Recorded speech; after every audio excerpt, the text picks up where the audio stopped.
you, Morgan Harris. He does a lot of good work for us at Good Government Illinois. We also have our guests tonight, Peggy Daley and Juliet Sorensen, and our co-host David Melton, which we'll introduce in just a second. So the County Board of Ethics, which we're going to be discussing tonight, was created to oversee the various rules and regulations that the county board has passed relating to ethical behavior, gifts, campaign contributions, etc. And up until this January, I think they built a very good reputation. For example, many of you have followed the whole Joe Berrios, a former Cook County assessor, former chairman of the Cook County Democratic Party, who basically said the rules of Cook County did not apply to him. We may talk about this more later. The bottom line is, after a long court battle and so forth, he was forced to go along. That had a lot to do with why he lost his both jobs. So just, when we talk about corruption, and we talk about ethics and transparency, we want to make it as practical as possible. The reason all of us think it's important is because we know how it affects daily lives. For example, as a young alderman way back in, 1970, 1980, I was flabbergasted when I had a towing problem in Rogers Park. A lot of people, there are a lot of cars that need to be towed. We couldn't get it done. I confronted the sergeant who was in charge of it, and he said, "Don't you know who I am? I don't have to pay attention to you. I don't work that hard." Or the building inspector that was a no-show for a few weeks and got away with it, and then the porch collapses and people are injured.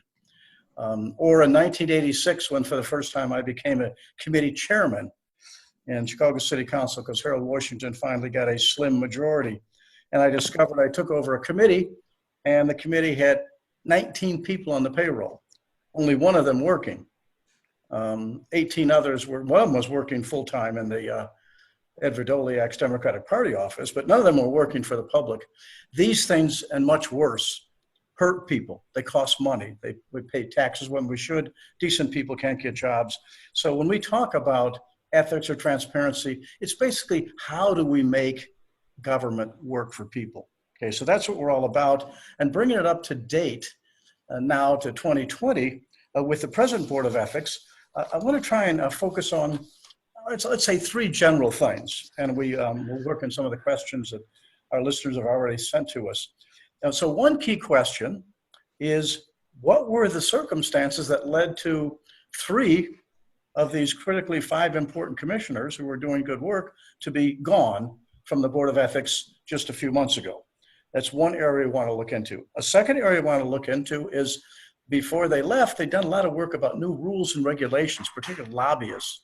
What do we do about elected officials and their other jobs? All sorts of things like that. So what happened to those recommendations? Where are they? Did someone pass them, et cetera? The third one is a critically important job that the Board of Ethics did, was to audit campaign contributions. And we'll talk about that. For example, someone like me, when I was county clerk, there was a limit to how much money I could get from people who did business with Cook County. And if I got $1,000 instead of the $750 allowed, they would contact me and say, "Hey, you got to give the $250 back." Fine. What's happened to that function? Critically important function. So those are 3 general areas. We'll get into other things, but let me now introduce our guests quickly. They have amazing resumes, but we've got them online for you, but we're just going to do it the short version. First of all, Peggy Daley. She's the managing director of the Berkeley Research Group, which is fantastic and very highly technical, but she's a specialist in so many fields, including conducting very complex investigations, expert on data analytics, cybersecurity. I could go on. She was also chairman, of the Cook County Board of Ethics. And in the past, she's been chairman of the board of directors of the Better Government Association. Her BA was from Michigan. Her JD was from Boston University. Again, a frequent lecturer, often sought by the media, has written a number of things, very talented individual. So that's Peggy Daley. We also are joined by Juliet Sorensen, who's another incredible resume. She's a clinical professor of law associated with Northwestern Center for International Human Rights. She's also executive director for Injustice Watch. So a lot of her work is kind of overseas things too. She was a U.S. attorney for a while here in the Chicago office. Her BA is in politics, her BA was in politics at Princeton, and her JD from Columbia University. Many, many honors and publications and books that she's written. And for those of you that are old like me, she's the daughter of Ted Sorensen. If you don't know that name, he was a critical person, very well accomplished person in the John F. Kennedy administration. So, and now I want to turn for a second to David Melton. David Melton is our co-host tonight because he represents Reform for Illinois. David's a retired attorney that basically gives all of his time to pro bono work. I've watched him for years. He's an expert on so many things, but he's spending a lot of time now working on campaign finance reform and other things with Reform for Illinois. So having said that, David, welcome as a co-host. Please quickly tell us a little about Reform for Now and your interest. Sure. Thank you, David, and thank you to our panelists, and thank you to all of you for joining us. I see some names I recognize. Reform for Illinois is a small organization. You may have known it in past years as the Illinois Campaign for Political Reform that was headed up for a long time by Cindy Canary. We changed the name to Reform for Illinois a couple of years ago, but the interests of the organization remain the same as when it was first founded by in the late 90s. Those interests are in seeing that we have basically good government, particularly at the state and local level, where we tend to focus most of our attention. Campaign finance reform has always been a central issue for us because of the distortions that we feel that the campaign finance system introduces into our political system. So we've always been pushing for that. And in addition, we monitor what goes on at the state and local level in terms of ethics and good government type issues. And so we talk to people like our panelists and people like Steve Berlin, who I see is out there, and others interested in ethics issues related to government. But we basically are pushing for good government, particularly at the state and local level. Great, thank you, David. So we'll get right to our guests now. Let's start the first question to you, Peggy, as former chairman. Okay. How can I put it? In fact, one of our guests asked, why did they get rid of you? Tell us about what happened. You spent a lot of time, you worked very hard on the proposals you're going to discuss tonight. What happened?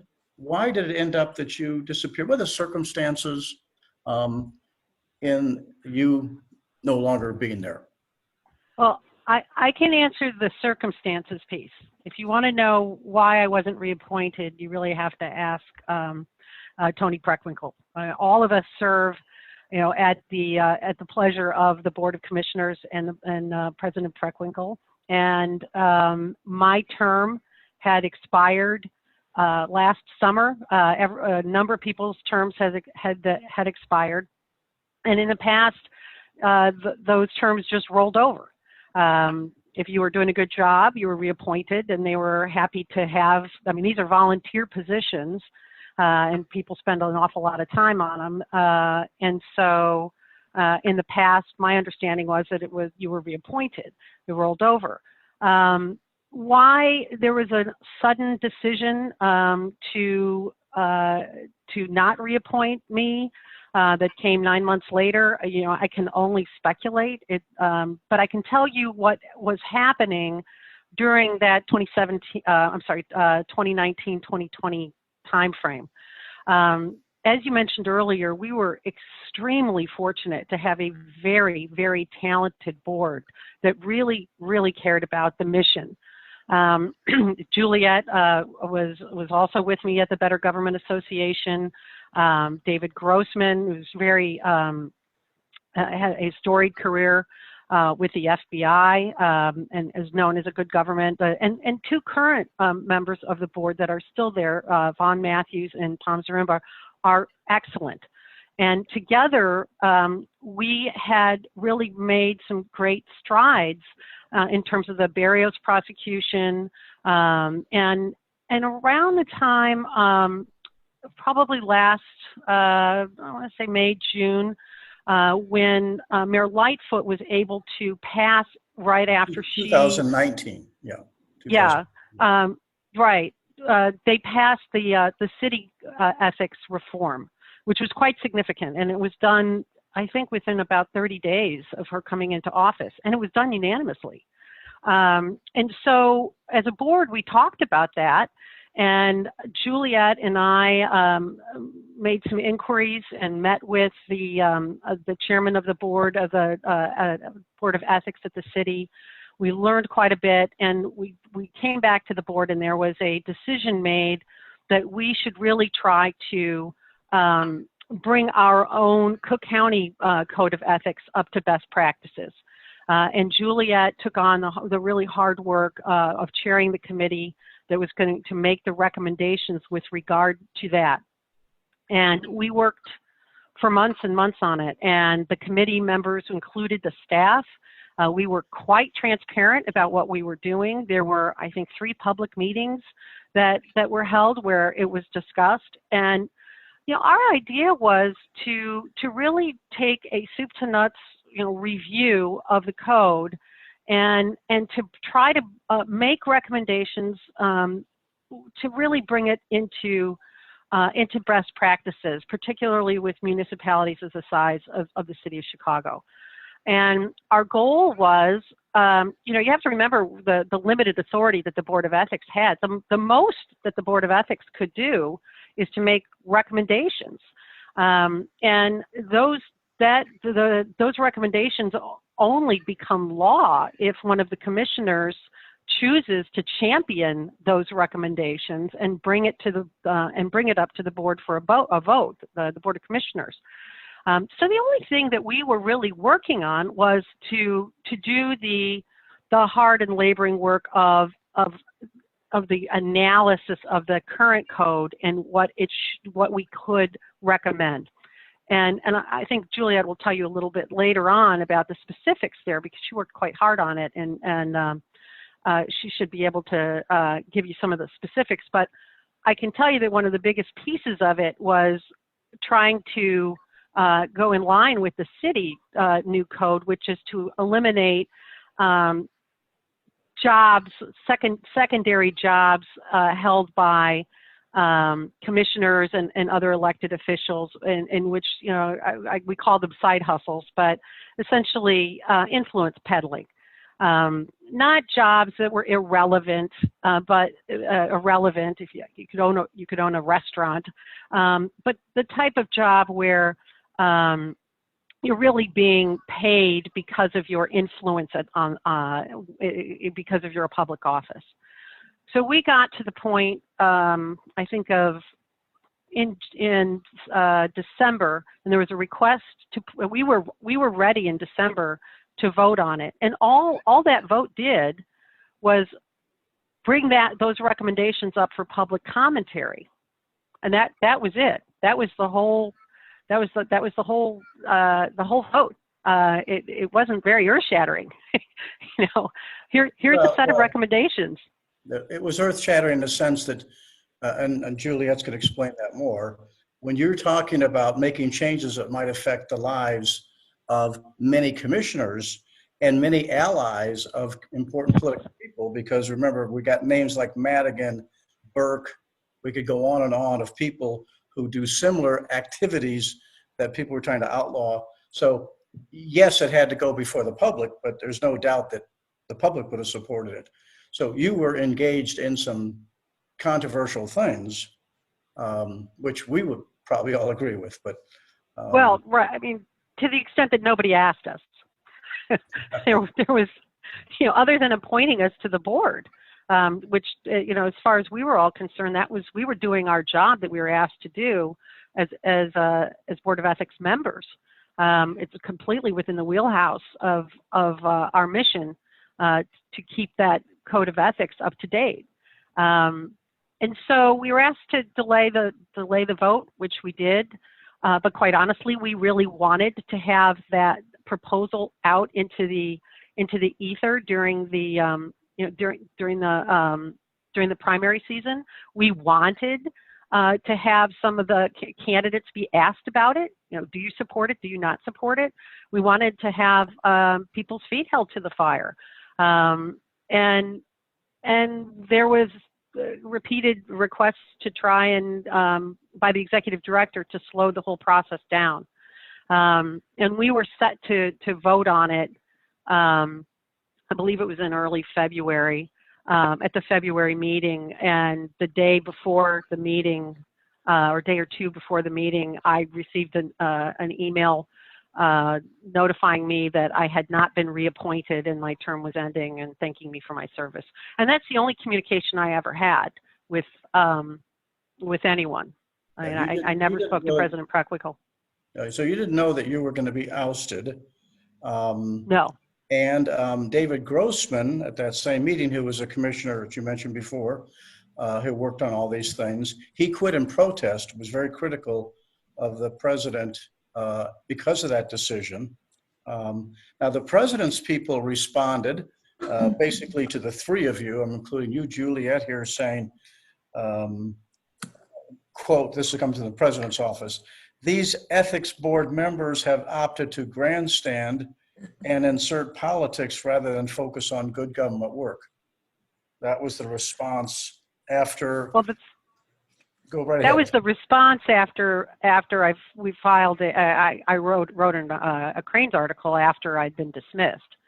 We weren't grandstanding in any way prior to receiving the dismissals that we received.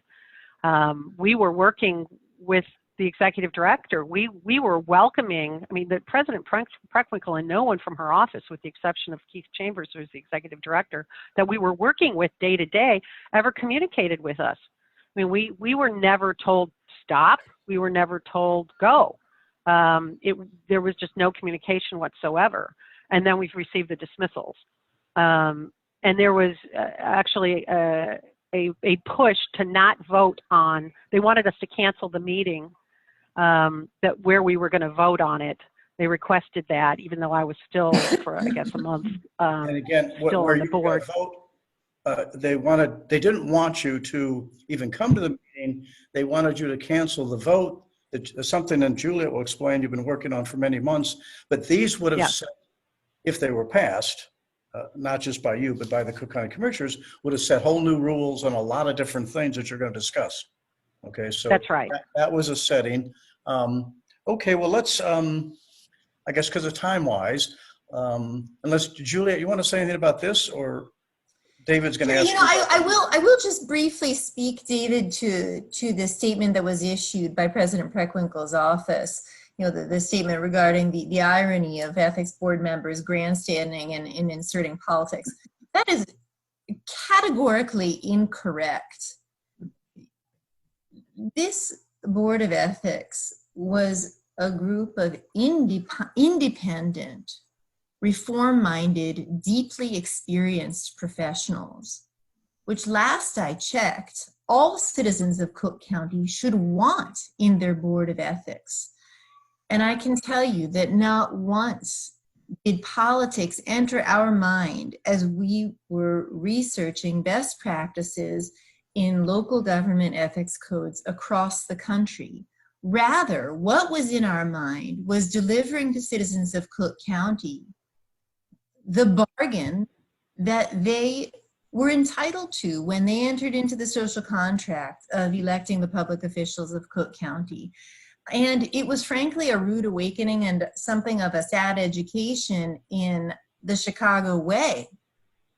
Right. To be removed from office on the basis of what appears to be our independent work. So that statement that we were grandstanding and inserting politics, not only is it misleading, it's frankly false. Okay, let me, David has the next question, I think, for Juliet. Yeah, Juliet, let's follow up on that. Let's discuss how radical and ridiculous some of these reforms you were looking at were going to be. So as I understand it, you sort of headed up the subcommittee that was actually doing the groundwork on on coming up with the proposal and researching it. Is that right? I did. That's right, David. And let me start by saying, by the way, thank you to both Davids. Thank you all for putting on the event and inviting me to participate. I did. I was asked by Peggy to do that. I was happy to do so. I had a secret weapon in the form of an outstanding third-year law student who worked with me doing independent research during the fall semester to do the deep dive research that was required here. And I think you had mentioned that, or Peggy had mentioned that many of these ideas had sort of had their genesis in similar reforms that had been adopted at the City of Chicago earlier after the election in 2019, right? That's correct. As part of our process, we met with the executive director of the City of Chicago Board of Ethics and his colleague. We also studied the reforms that they had enacted and in some instances imitated them. In some instances actually did not. There were some instances in which actually our existing code was already strong and didn't need to be necessarily amended or further strengthened. There were some instances where the city had really been bold and innovative, in our opinion. One of those was including a sexual harassment provision in its ethics ordinance, which we thought was highly appropriate. The city had, in that instance, actually followed the lead of the state of Illinois. They amended the State Officials and Employees Ethics Act in 2017 in response to the #MeToo movement. The City of Chicago did the same in 2019, and we thought that it was an aspect of ethical government to address sexual harassment in our ethics ordinance as well. So, and Peggy had mentioned that putting restrictions on commissioners' side hustles to the extent that they somehow related to their government duties. What else? What were the other? Can you describe for us sort of the major elements of that package? Sure. So, dual employment is what Peggy was referring to, the side hustles.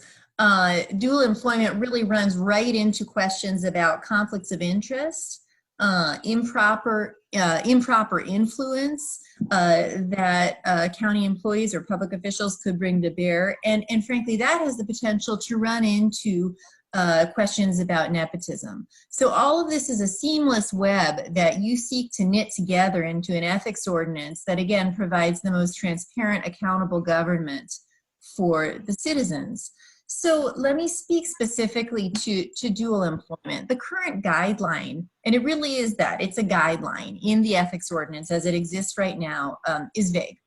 What it does is it essentially regulates moonlighting by county officials and employees. It prohibits them from accepting other employment that, according to the reg, will impair their independence of judgment in the exercise of official duties. So, that's lovely, but it's very vague. We propose saying that dual employment is banned where the side hustle in question raises an issue as to non-performance of duties to the county, lack of independence of judgment. Could your judgment with your county position be compromised because of that side hustle? Or a conflict with a fiduciary duty owed to the county. And I want to say that this goes not only to direct conflicts, but also the appearance of impropriety, which matters as well. Our county government should not only be clean, it should look clean.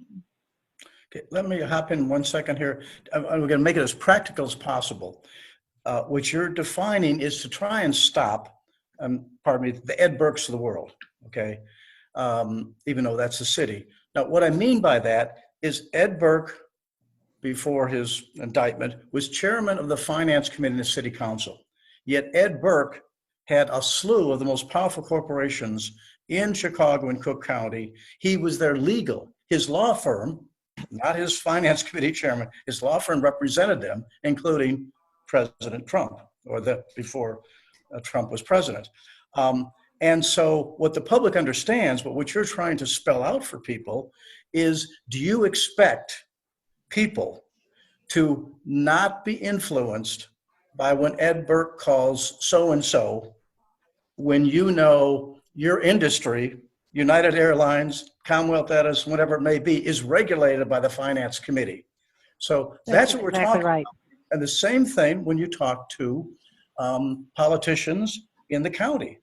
if politicians in their side job, whatever call it, maybe they're doing something that has no effect on the fiduciary responsibility. But what we're talking about here is why there's been so many scandals and so many people going to jail and taxpayers paying more than they should, because people are cutting deals, taking campaign contributions or payments, like we see with Ed Burke and others, and therefore serving those private interests as opposed to the public interest. And if we want to talk about Commonwealth Edison, that's a great example.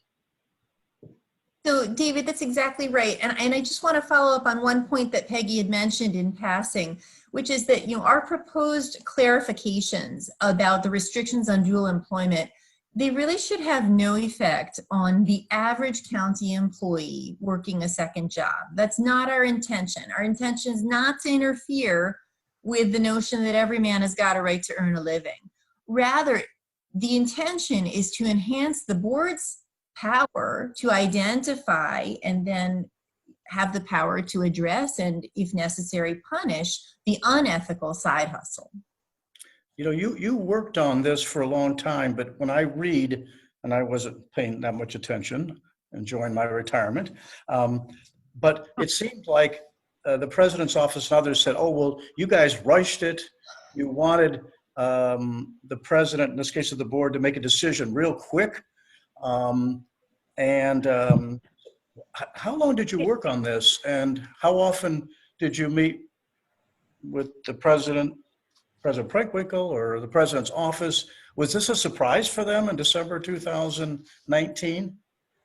This should never have been a surprise. I mean, we were working on this. I'm sorry, can you hear me? Yes. This should never have been a surprise. We were working on this from May forward, and Executive Director Chambers was well aware of it, and it was mentioned in not only multiple public meetings. We had additional meetings where we would go through line by line of it well in advance. Now, it's quite possible that this became a surprise to President Preckwinkle, because there was a lack of communication from the executive director to her. I don't know, but we certainly speculated that might have been the case, because our vote was, we were originally planning on voting on it in December of 2019, and when we came up to do that, the executive director basically begged us not to do it, so that there was more time for President Preckwinkle to review the proposals. And we were more than happy to give him additional time, but we weren't going to give them 7 more months to just, take a look at it. And keep in mind, this was simply to post this on a public website and get feedback from the public. We didn't have the power to enact anything. And it certainly would have been, they would have had the ability to review it and give commentary, and we would have worked with them to edit those proposals to the extent that there were, sound suggestions that came back. You do sit in a bubble to a degree, even though we were working with the executive director. You need to hear from the public. You need to hear from the president's office. You need to hear about the people that are going to be regulated. So it should never have been a surprise. And if it was a surprise, that certainly wasn't our doing. Well, my political nose, of course, suggests that there's other factors at play here, including the time we're talking about was a certain county board president was running for office of mayor of Chicago.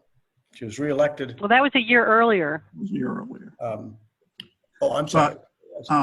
Let me. Earlier, but I was going to get back to the commissioners and the part-time jobs. But go ahead, David. No, let's follow up on that. So, Juliet, you've described the sort of the restriction, the revision or the clarification you were proposing on the side jobs. As I understand it, there were also some kinds of restrictions on nepotism that were made more express on nepotism and on requiring disclosure from lobbyists who had connections with the county, as well as the sexual harassment policy that you talked about. Were there any other significant chunks of it that were missing? Yeah, no, I think you pretty much covered it. With regard to potential conflicts of interest, We decided it was time to bring the ethics ordinance into the 21st century and accept a modern family. There are many definitions of a nuclear family. We're leaving the Leave It to Beaver family behind us and recognizing that a member of a household can present a conflict of interest or exert an improper influence on a public official. So we modified the language that way. There actually currently exists a fairly robust restriction known as the revolving door restriction on county officials who depart government service and then are, for the most part, prohibited from returning and lobbying to that office. So that's an example of an area where we tweaked for clarity. We want both the county employees and officials and the citizens to have a clear understanding of the ethics ordinance, but didn't feel that it was necessary to expand or, for that matter, heighten our powers of enforcement. So I think you pretty much hit the highlights, David. Okay. There is one issue I'd like to highlight, which was one other recommendation that we were making is to make it clear that the state's attorney's office did not have the right to settle any case brought on behalf of the Board of Ethics without the Board of Ethics approval. And that issue came up in the Barrios litigation. There were claims by the state's attorney office that they could settle that without our approval. Now, it never came to that, but it was something that we didn't agree with, as you can imagine. And so one of the changes that we were supporting in the revised Board of Ethics, the Code of Ethics, was to make that clear that only the Board of Ethics had the power to settle lawsuits brought on its behalf. Did Juliet or Peggy, do either of you have any insight as to whether any of those particular aspects of the proposed changes in rules touched a nerve? Yeah, I wish I knew, David. I really do. Peggy mentioned the brief letter that we got in January. It was actually we met on January 23rd, and it was the day before that Peggy was informed that her term was expired and that her replacement had been identified. In the very brief letter we received from the president's office, the letter writer indicated that they had only briefly skimmed our proposal and had a few concerns, but simply couldn't make the time to either come to our meeting or engage with us, notwithstanding the fact that we've been having these discussions in open session in our meetings for many months. They raised, from one lawyer to another, David, I'll tell you, a few passing legal concerns. They engaged in no explanation or analysis. And at the end of the day, they offered us very little guidance as to the basis of what those concerns were. Well, have they followed up on it since you and Peggy and David Grossman left the board? Have they followed up on these proposals? Not with me, they haven't. I reached out to President Preckwinkle's aide because I succeeded Peggy as the board chair and asked if I could meet with her to discuss the proposal. She responded very kindly, but said that she was busy. I'm sure she is busy, and that she would get back to me. That was the last I heard of her. My own term as chair of the board and a member of the Board of Ethics expired in the end of June when I was contacted by the president's office informing me that although I had requested reappointment to a second term, that they were moving in a different direction and my replacement too had been identified. And can we just make something clear? This all was taking place kind of in the heat of January meeting, okay? What's happened since? Has the board even met? I don't believe they have. If you look at the calendar, it's not there. And I know that we knew as of what was it, Juliet? Maybe a month or so ago, there was we learned that they hadn't met.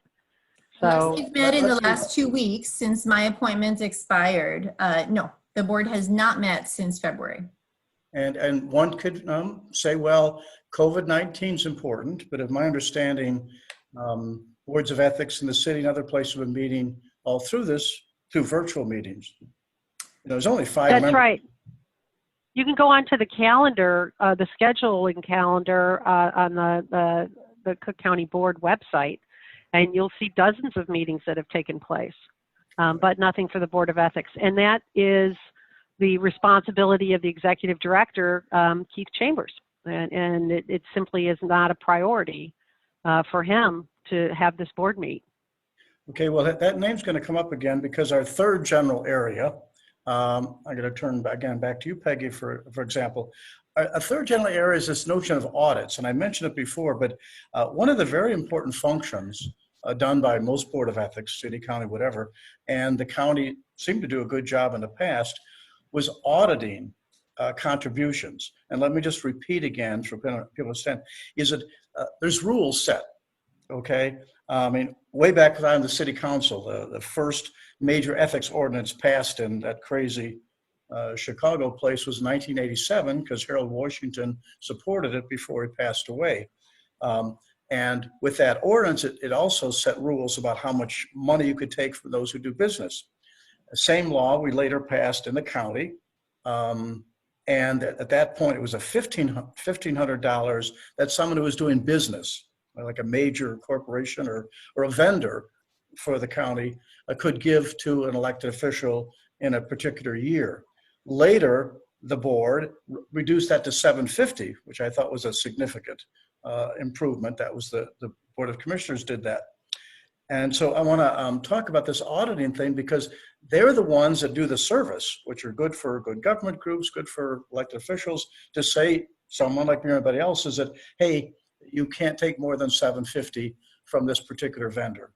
That was very important, and part of our discussion here, I want to get into more detail about what happened to Joe Barrios, okay? And I'd like to raise what happened with the Board of Review, because it looks like with the latest very strong condemnation from the Inspector General for the county about the Board of Review, it sounded like doing very similar things that got Barrios in trouble. So let me ask, it seems that they've stopped this auditing, or do you have any idea what went on? And you mentioned Mr. Chambers. Why is this function not happening? Well, there's a little background that's important. Prior to Mr. Chambers, there was another executive director. His name was Rajit Hakim, and he was a very, very talented guy. He was a former lawyer at Mayor Brown. The county was extremely fortunate to have him, and he was the one who started the audits. And he is the person that was really very much behind some of the initial litigation with Mr. Barrios. And unfortunately, fortunately for him, I think his wife ended up with a great job in California, and he resigned, and he wasn't replaced for a very long time. There was the office really languished while they were waiting for a new executive director to be identified, and so my understanding is that those D2 audits stopped when Ranjit left. Mr. Chambers was identified and came on board. Do you know roughly when that was? I want to say 2017 to 2018, somewhere in there. And the reason I asked some of these questions is in the real political world, again, what was happening in 2018? Wasn't that the time when Joe Barrios, who was under enormous attack, was being challenged in the primary in March of 2018? Being challenged in the primary against Joe Barrios, who'd been continuously saying he didn't have to follow the rules. So I often wonder about these things when a critically important function doesn't happen, and it tends to favor a particular political friend. Yeah, Ranjit was there during the primary season because a lot of the lawsuit that we had on the D2s relating to Mr. Barrios that really got some press during that during that primary campaign, Ranjit was there. And it was really only after that he left. So I think that may be 2018. Later in 2018. Okay. Yeah, 2018. So it took them about a year to get him replaced. And they lost a number of other employees in the office. And so it was really kind of a listing ship. And there wasn't much we could do as a board to insist that those D2 audits happened when they were understaffed and didn't have an executive director. So we kept holding, crossing our fingers and hoping that somebody qualified and down with the mission would be identified. And Mr. Chambers came in and he originally told us as a board that he had a lot going on with the Department of Human Rights and that he needed to focus all of his energy there, and that he needed to put processes in place and et cetera, et cetera. And, month by month, nothing would happen in terms of getting the D2 audits back.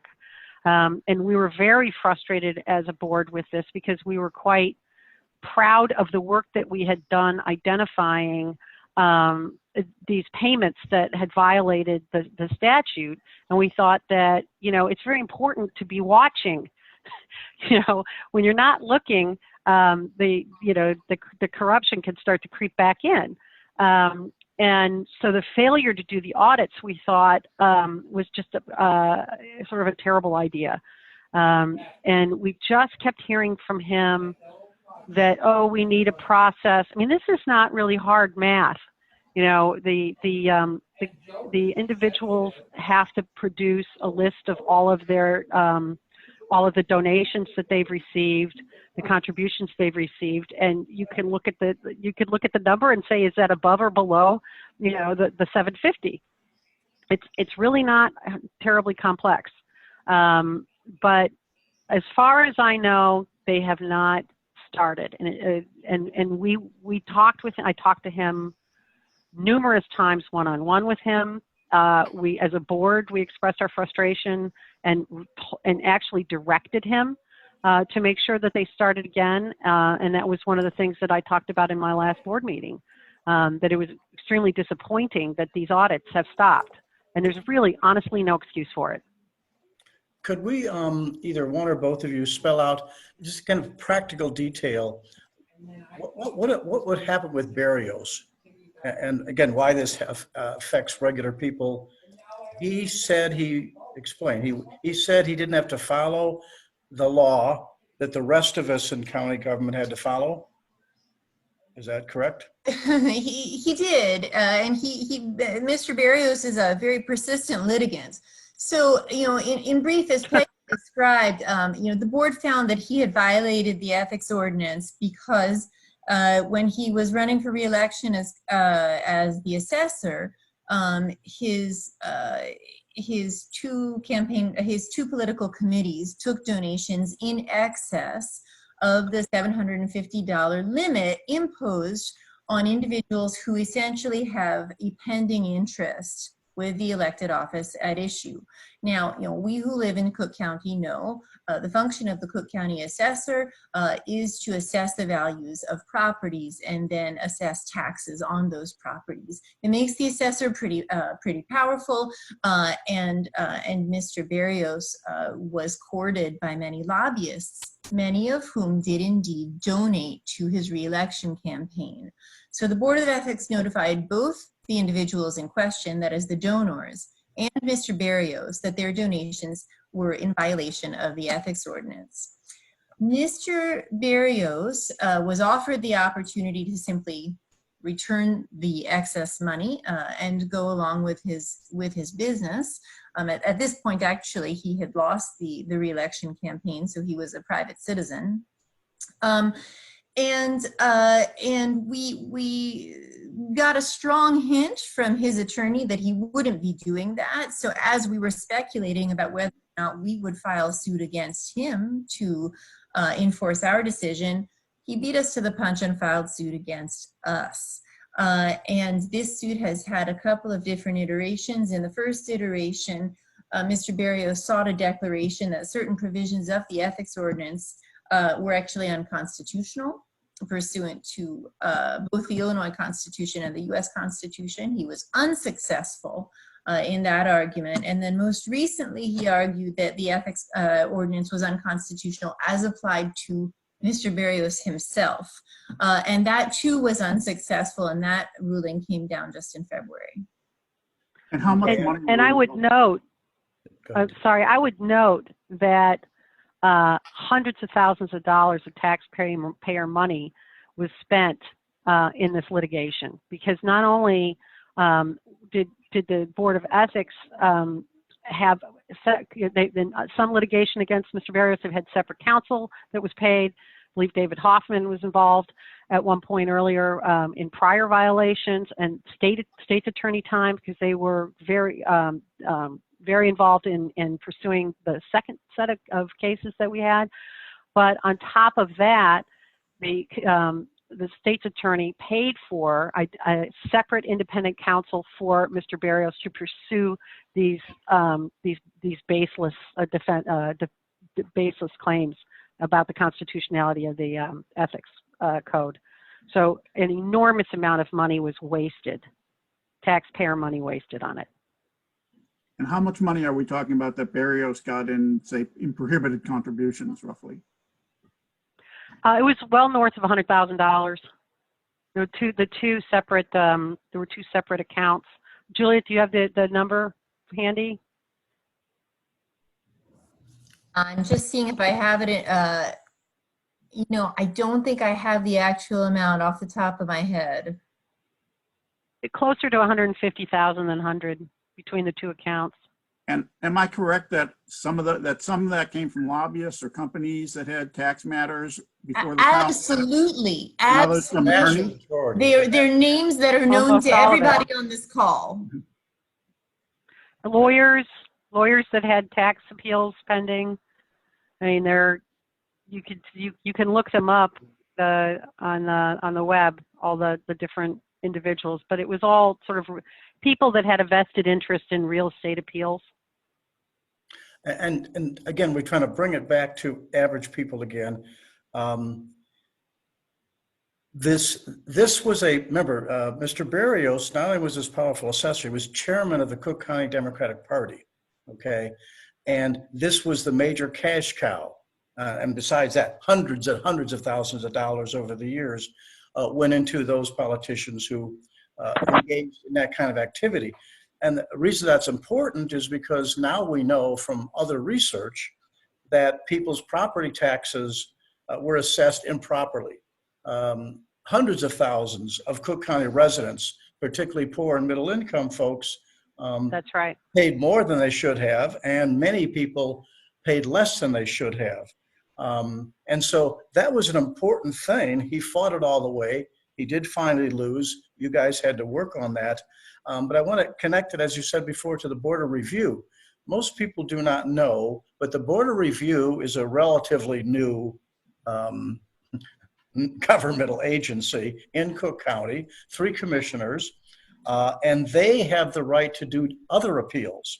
So people appeal to the assessor, okay, whether it's to a business or an individual thinking, well, I don't think my taxes are fair, blah, blah, blah. And there's a process. Under Berrios, it was pretty secret. We didn't know how we did it.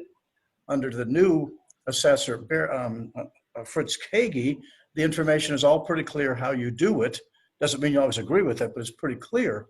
The problem now, and I want to get into before we lose time, in the Board of Review and the Investigator General's report, the Board of Review, they do a similar thing. They also take appeals, okay?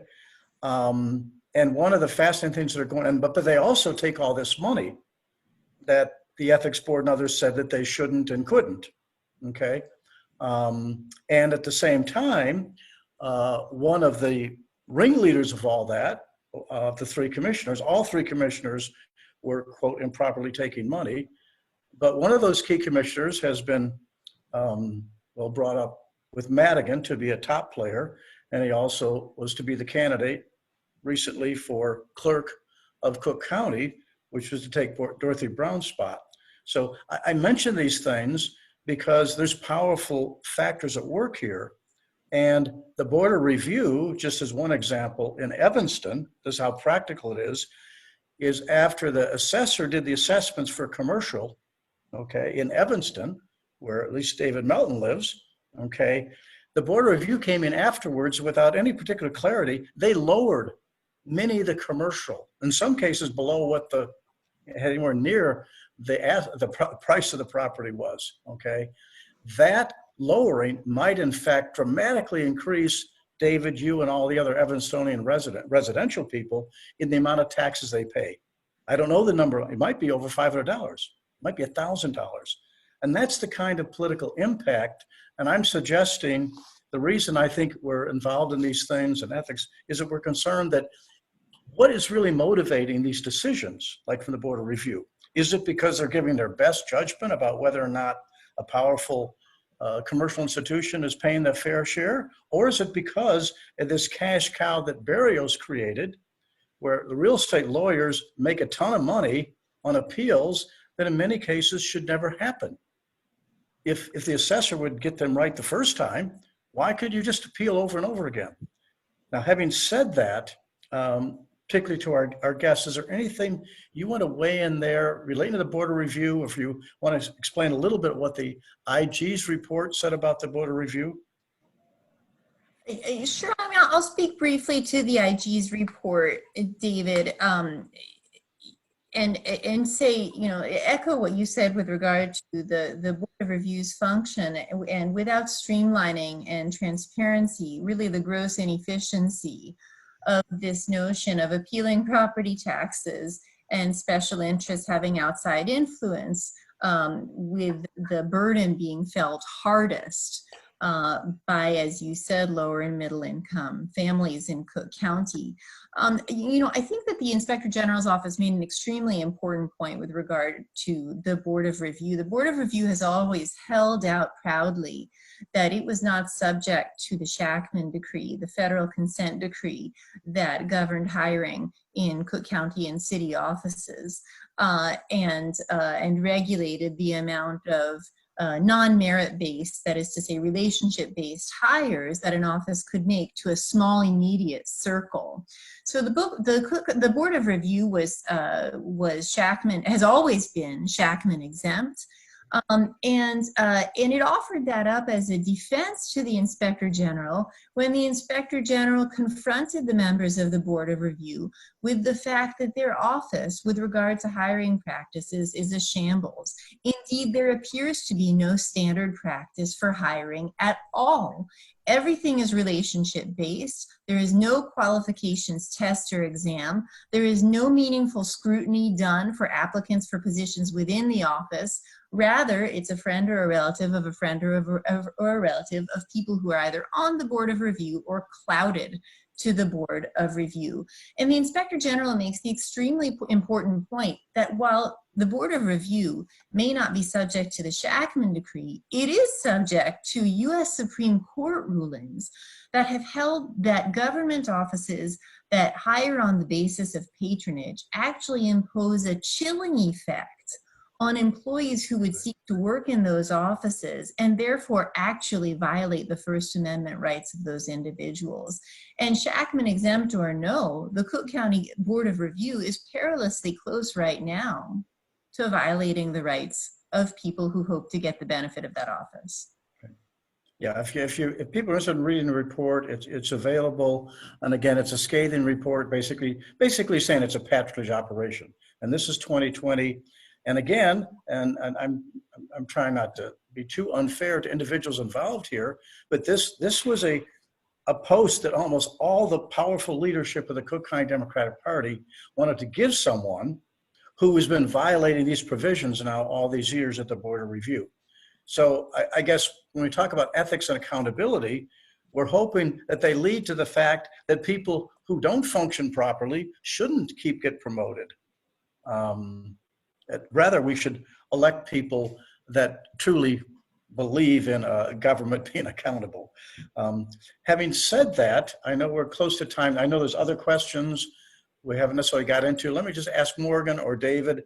Yeah, I Go actually ahead. want to ask a question from the audience. Please. Cliff is asking, are there any commissioners that you know of on the board currently who actually are supportive of the recommended changes and will champion them?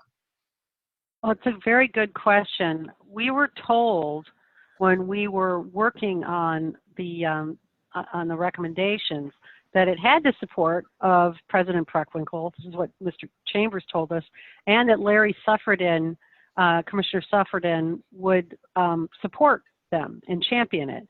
Now, that doesn't mean that he was going to champion every provision of it. I don't know that he ever actually read it. This was really more conceptual as opposed to the specific line item edits that we made and the recommendations that we made.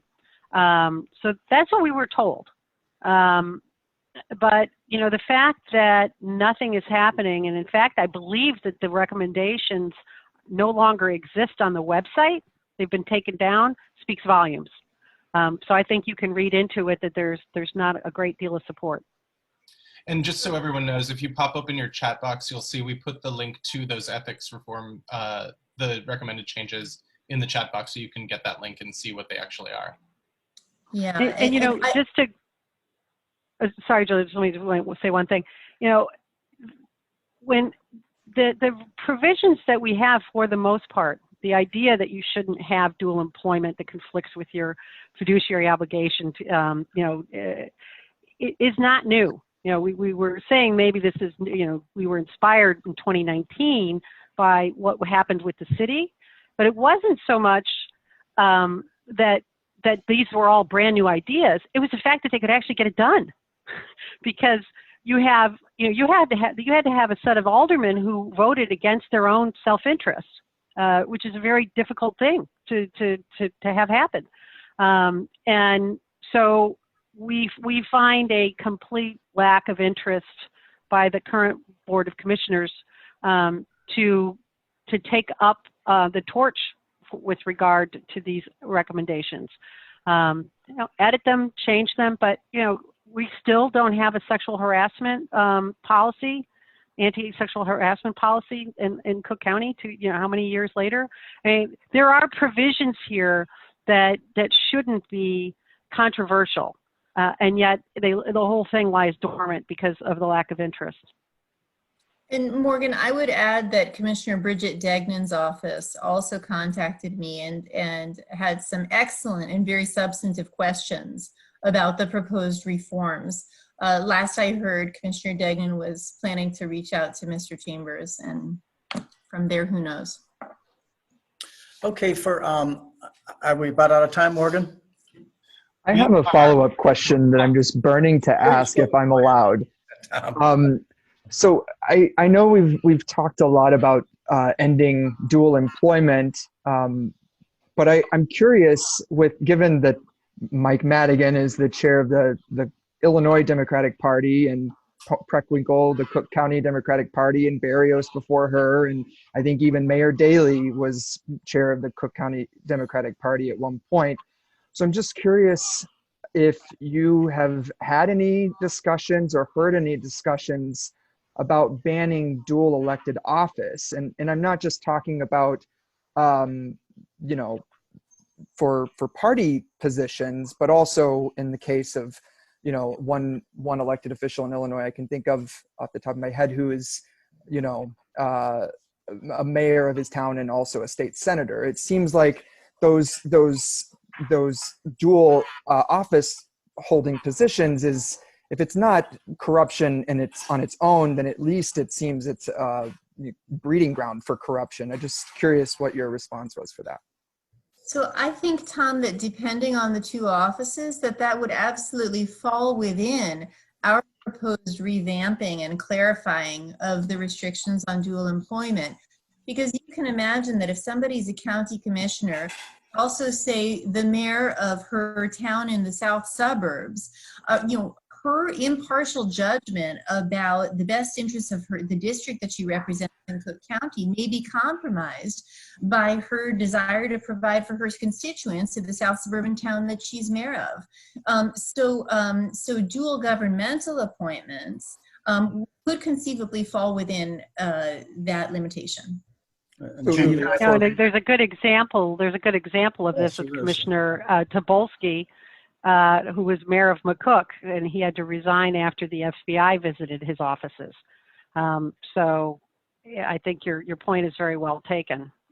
Do you And your think that point, Tom, political offices fall under that as well? Because they're I'm sorry, not can you repeat technically that? paid, right?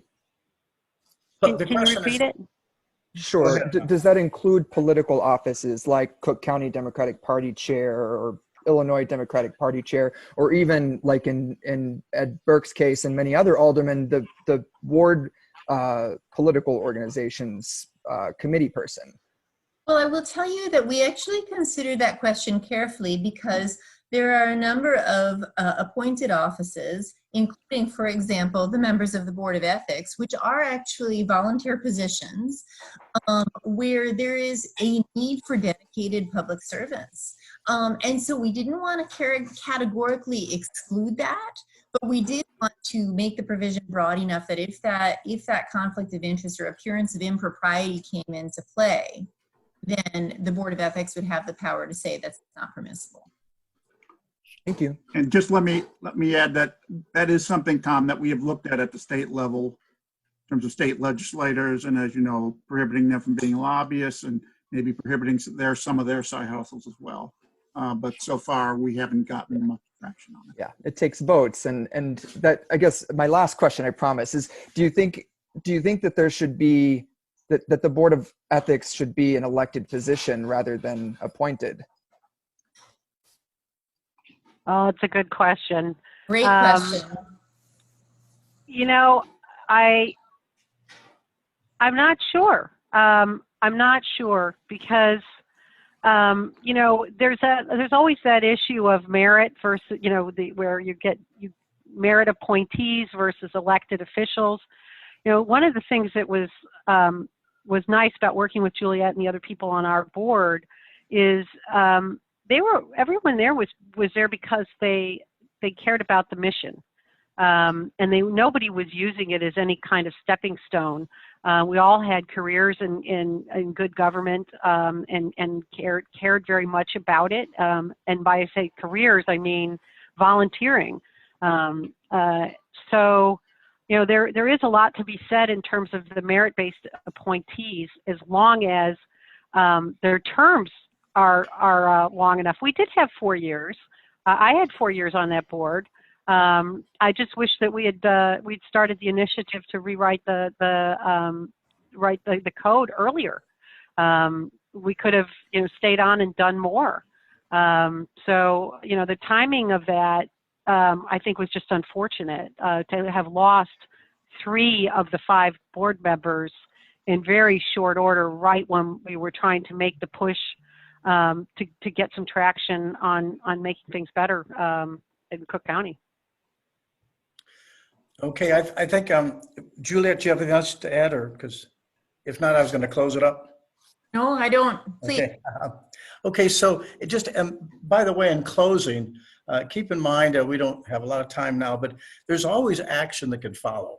You know, this is educational tonight, but it also is very important stuff they're talking about.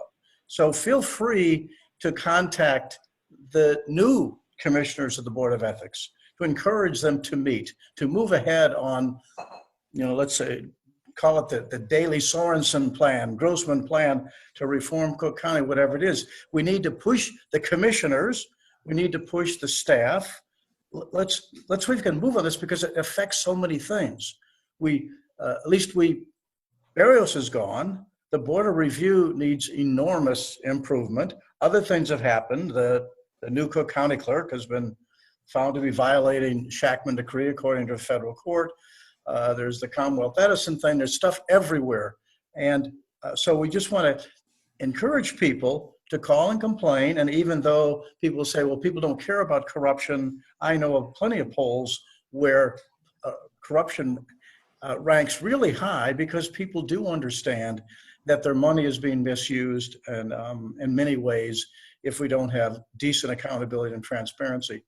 So let me particularly thank our co-host, David Melton, and all the good work the Reform for Illinois is doing, and 2 very talented people, Peggy Daley and Juliet Sorensen, I hope there's a future for you in the public sector. You've given a lot of time and you have talent, so we appreciate your appearance here tonight. And I do hope, so there are some reporters watching and paying attention, that there'll be some follow-up to a messy situation that needs to be improved.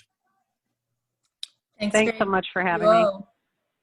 Thank you all. Thank you, everybody. Thanks, everybody. And a quick reminder that we can be found online at goodgovernmentillinois.com and on Twitter at goodgovillinois, on Facebook at Good Government Illinois. Check us out and follow us for updates on future events just like this one. And Reform for Illinois can be found on Facebook at Reform for Illinois and on Twitter at Reform4 Illinois. Thank you, everybody. Good night. Thanks, Morgan.